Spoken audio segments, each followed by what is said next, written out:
materia es metodología y nosotros le vamos a decir qué es lo que trata nuestra revista.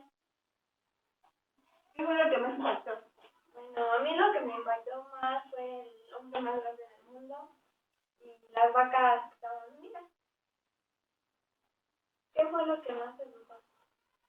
Fue, fue una casita, bueno, es la catedral, la hicieron hecho por mazapanes y cubo de azúcar. ¿Qué fue lo que menos te gustó?